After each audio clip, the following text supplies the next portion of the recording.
December 25ರಂದು Atalji ಸ್ಮರಣೆ ಮತ್ತು ಕಿಸಾನ್ ಸನ್ಮಾನ್ ದಿನಾಚರಣೆ ನಡೆಯಲಿದೆ ಎಂದು ಬಿಜೆಪಿ ರಾಜ್ಯಾಧ್ಯಕ್ಷ ನಳಿನ್ ಕುಮಾರ್ ಕಟೀಲ್ ತಿಳಿಸಿದರು.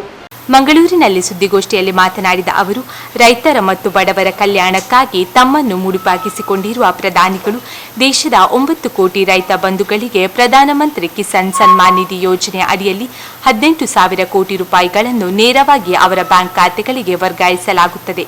ಈ ನಿಟ್ಟಿನಲ್ಲಿ ಡಿಸೆಂಬರ್ 25ರಂದು ಎಲ್ಲ ಜಿಲ್ಲೆಯ ಮಂಡಲ ಶಕ್ತಿ ಕೇಂದ್ರಗಳಲ್ಲಿ ಬಿಜೆಪಿಯ ಎಲ್ಲ ಪದಾಧಿಕಾರಿಗಳು ರೈತರನ್ನು ಆಹ್ವಾನಿಸಿ ಪ್ರಧಾನಮಂತ್ರಿಗಳ ನೇರ ಪ್ರಸಾರ ಭಾಷಣ ವೀಕ್ಷಿಸಿ ಪ್ರಗತಿಪರ ರೈತರಿಗೆ ಸನ್ಮಾನ, ಎಪಿಎಂಸಿ ಮತ್ತು ಸಹಕಾರಿ ಸಂಘ ಸಂಸ್ಥೆಗಳಲ್ಲಿ ಕಾರ್ಯಕ್ರಮ ಆಯೋಜಿಸಲಾಗಿದೆ ಎಂದು ತಿಳಿಸಿದರು.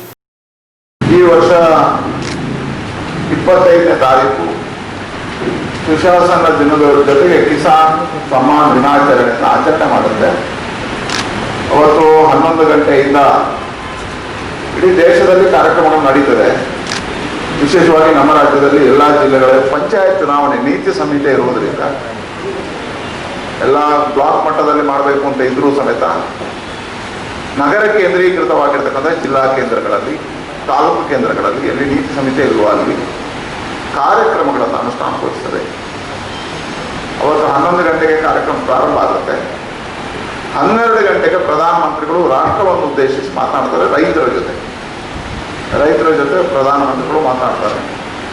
ಅವತ್ತು ಕಿಸಾನ್ ಸಮ್ಮಾನ್ ಯೋಜನೆಯ ಈ ವರ್ಷದ ಮೊದಲ ಕಂತಿನ ಹಣವನ್ನು ನೇರವಾಗಿ ರೈತರಿಗೆ ವರ್ಗಾವಣೆಯನ್ನು ಮಾಡ್ತಾರೆ. ಸುಮಾರು 9.5 ಕೋಟಿ ರೈತರಿಗೆ 18,000 ಕೋಟಿ ರೂಪಾಯಿಗಳನ್ನು ಅವತ್ತು ಒಂದೇ ಬಟನ್ ನಮ್ಮ ಖಾತೆ ಎಲ್ಲ ಅಕೌಂಟ್ಗಳಿಗೆ ಹಾಕ್ತಾರೆ. 9.5 ಕೋಟಿ ರೈತರಿಗೆ ಹಾಕ್ತಾರೆ. ಹಾಗಾಗಿ ಇವತ್ತು ಎಲ್ಲ ನಮ್ಮ ರಾಜ್ಯದ ಬೇರೆ ಬೇರೆ ಕಡೆಗಳಲ್ಲಿ ಇದಕ್ಕೋಸ್ಕರ ಕಾರ್ಯಕ್ರಮಗಳನ್ನು